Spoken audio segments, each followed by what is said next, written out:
Guys, welcome to my channel ज्ञान की गरीबी। आज हम बात करने वाले हैं बी फार्मेसी में फार्मास्यूटिकल माइक्रोबायोलॉजी के बारे में, जो कि है थर्ड सेमेस्टर में। आज हम जिस टॉपिक के बारे में बात करने वाले हैं जो कि है डिसइंफेक्टेंट्स, जो कि यूनिट थर्ड का एक टॉपिक है।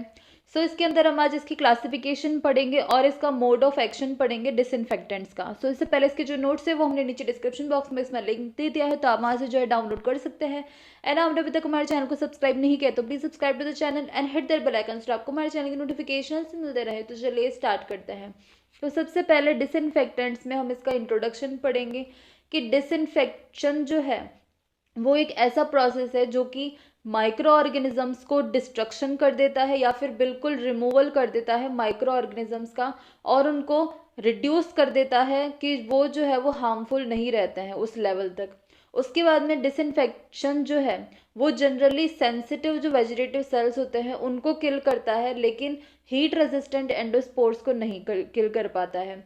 अगर ऑब्जेक्ट जो है इसमें भी अगर ऑब्जेक्ट जो है वो इनएनिमेट है या फिर जो लाइफलेस है, जैसे वर्किंग एरिया हो गए, डिशेज हो गए, बेंचेस हो गए, तो उन पे जो माइक्रो ऑर्गेनिजम्स पे जो एक्ट करते हैं केमिकल एजेंट्स, उन्हें हम बोलते हैं डिसइंफेक्टेंट्स। और अगर ऑब्जेक्ट जो है वो लिविंग है, जैसे ह्यूमन बॉडी टिश्यू हो गया, तो ऐसे केमिकल को हम बोलते हैं एंटीसेप्टिक। तो डिसइंफेक्टेंट्स जो है वो यूजुअली बैक्टीरियोसाइडल होते हैं, लेकिन ओकेजनली वो बैक्टीरियोस्टैटिक भी होते हैं। इसके बाद में हम इसकी क्लासिफिकेशन की बात करें तो स्टेट्स ऑफ मैटर के बेसिस पे दो टाइप्स के होते हैं डिसइंफेक्टेंट। तो फर्स्ट है लिक्विड्स और सेकंड है गैशियस कंपोनेंट्स। तो लिक्विड जो डिसइंफेक्टेंट्स होते हैं उसका एग्जांपल है इथेनॉल, क्लोरीन, आइसोप्रोपेनॉल, फिनॉल्स वगैरह। और गैशियस जो कंपोनेंट्स जो होते हैं डिसइंफेक्टेंट्स के वो होते हैं जैसे इथाइलिन ऑक्साइड, फॉर्मल्डिहाइड वेपर, पैराफॉर्मल्डिहाइड वगैरह। और मैकेनिज्म ऑफ एक्शन के बेसिस पे अगर हम क्लासिफिकेशन देखें तो फर्स्ट है जो एक्शन देते हैं मेम्ब्रेन के ऊपर, उसके एग्जांपल है इथेनॉल, आइसोप्रोपेनॉल, डिटर्जेंट्स। और सेकंड है जो कि सेलुलर प्रोटीन्स का डीनेचुरेशन करते हैं, उसका एग्जांपल है अल्कोहल और फिनॉल। थर्ड है जो कि न्यूक्लिक एसिड्स को डैमेज करते हैं, वो है फॉर्मल्डिहाइड और इथाइलिन ऑक्साइड। और फोर्थ है ऑक्सीडेशन करते हैं जो कि एसेंशियल सेल्फ हाइड्रल ग्रुप्स होते हैं एंजाइम्स के, उनका जो ऑक्सीडेशन कराते हैं वो होते हैं एग्जाम्पल हाइड्रोजन पेरोक्साइड, क्लोरीन और क्लोरीनेटेड कंपाउंड्स और आयोडीन कंपाउंड्स। फिफ्थ है जो अमीनो कार्बोक्सिल और हाइड्रोक्सिल ग्रुप का अल्काइलेशन करते हैं, उसके एग्जाम्पल है फॉर्मल्डिहाइड, एथाइलिन ऑक्साइड। उसके बाद में हम अगर देखें कि कैसे डिसइंफेक्टेंट जो है वो एक्शन देते हैं, किस तरह से एक्शन देते हैं, तो केमिकल एजेंट्स जो कि मोस्ट कॉमनली यूज होते हैं डिसइंफेक्टेंट की तरह, ये जो है वो हम देख सकते हैं इतने तरह के जो है केमिकल एजेंट्स होते हैं जो कि डिसइंफेक्टेंट की तरह यूज होते हैं। और ये कैसे एक्शन देते हैं वो अब हम देखेंगे। तो फर्स्ट है एसिड एंड अल्कलाइज, सेकंड है हेलोजेंस, थर्ड है हैवी मेटल्स, फोर्थ है phenol and it's derivatives, fifth है अल्कोहल, सिक्स्थ है एल्डिहाइड्स, सेवंथ है क्वाटरनरी अमोनियम कंपाउंड्स, एट्थ है डाइज और नाइन्थ है डिटर्जेंट्स एंड सोप्स। तो फर्स्ट अगर हम एसिड्स और अल्कलाइज की बात करें कि किस तरह से एक्ट करते हैं माइक्रो ऑर्गेनिजम्स के ऊपर, तो एसिडिक जो डिसइंफेक्टेंट्स होते हैं वो जो न्यूक्लिक एसिड्स के बॉन्ड्स होते हैं उनको डिस्ट्रॉय कर देते हैं और प्रोटीन्स को प्रेसिपिटेट कर देते हैं। तो जो एंटी माइक्रोबियल एक्टिविटी होती है एसिड्स की वो हाईली पीएच डिपेंडेंट होती है, और इसके एग्जांपल्स है एसिटिक एसिड और सिट्रिक एसिड। सिमिलरली जो जर्मिसाइडल एक्शन होता है एल्कलाइज का वो भी डिपेंडेंट होता है डिसोसिएशन और रिलीज पे हाइड्रोक्सिल आयंस के सॉल्यूशन में। और स्ट्रॉन्ग एसिड्स और अल्कलाइज जो है वो यूजुअली यूजफुल जो है वो नहीं होते हैं, स्पेशली क्योंकि ये जो है वो कोरोसिव होते हैं। सेकंड है हेलोजेंस। तो हेलोजेंस जो है ये इसकी बहुत ज़्यादा स्ट्रॉन्ग ऑक्सीडाइजिंग एजेंट्स होते हैं ये, और ये इनडिस्क्रिमिनेटली डिस्ट्रॉय करते हैं सेलुलर प्रोटीन्स को, न्यूक्लिक एसिड्स को और सेल वॉल या सेल मेम्ब्रेन को माइक्रो ऑर्गेनिजम्स की, और इस तरह से ये जो है वो डिस्ट्रॉय करते हैं माइक्रो ऑर्गेनिजम्स को। और इसके अंदर जो क्लोरीन, आयोडीन, ब्रोमीन और फ्लोरीन जो है वो फ्री स्टेट में एज वेल एज उनके कंपाउंड्स भी जो है वो स्ट्रांगली एक्ट करते हैं जर्मिसाइडल की तरह। इसके बाद में थर्ड है हैवी मेटल्स। तो हैवी मेटल्स में जो मोस्ट वाइडली यूज होते हैं वो होते हैं मर्क्यूरी, सिल्वर और कॉपर। हैवी मेटल्स और उनके जो कंपाउंड्स होते हैं वो एंटी माइक्रोबियल की तरह एक्ट करते हैं सेलुलर प्रोटीन्स के साथ में कंबाइन करते हैं। अब ये कैसे एक्ट करते हैं, जैसे एक्टिव एंजाइम जो होती है कोई भी माइक्रो ऑर्गेनिजम्स में, उसके साथ में मर्क्यूरी क्लोराइड हैवी मेटल जब हम इसको एक्ट कराते हैं इसके ऊपर, तो एंजाइम को जो है ये इनएक्टिव कर देता है और HCl जो है वो बाहर निकल जाता है। तो हाई कंसेंट्रेशन में जो सॉल्ट होते हैं हैवी मेटल्स के, जैसे मर्क्यूरी, कॉपर और सिल्वर, ये कोएगुलेट कर देते हैं साइटोप्लाज्मिक प्रोटीन्स को और डैमेज कर देते हैं और डेथ कर देते हैं सेल की।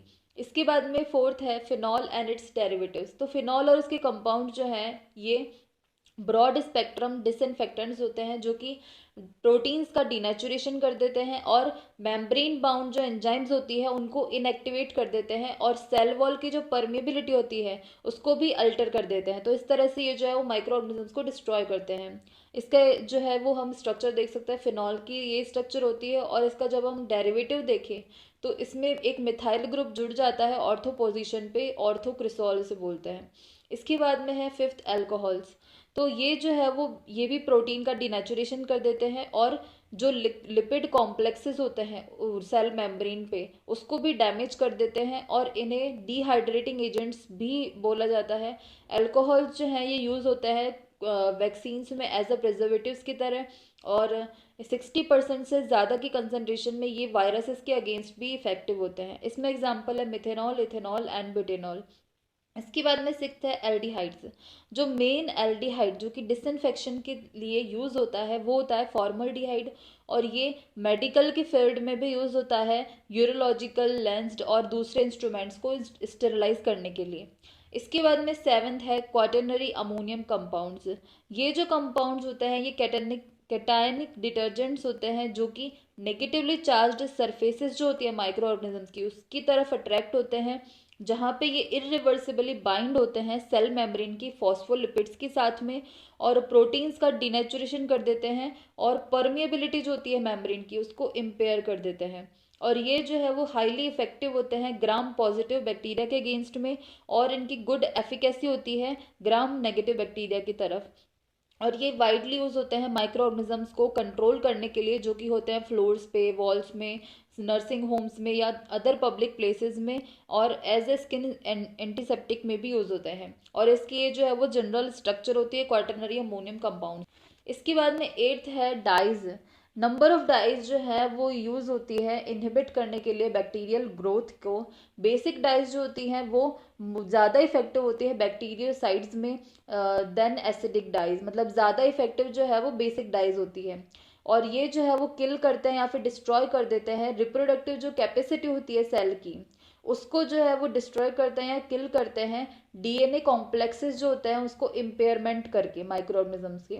और ये यूज़ होता है बर्न्स, ऑप्थेल्मिक एप्लीकेशंस और ब्लैडर इरिगेशन के ट्रीटमेंट के लिए और इसके एग्जांपल्स है एक्रीडीन, ट्राइफेनाइल मीथेन। इसके बाद में नाइन्थ है डिटर्जेंट्स एंड सोप्स। ये जो है वो वाइडली यूज होते हैं एज ए सर्फेक्टेंट्स या फिर सरफेस एक्टिव एजेंट्स की तरह, वेटिंग एजेंट्स और इमल्सिफायर्स की तरह।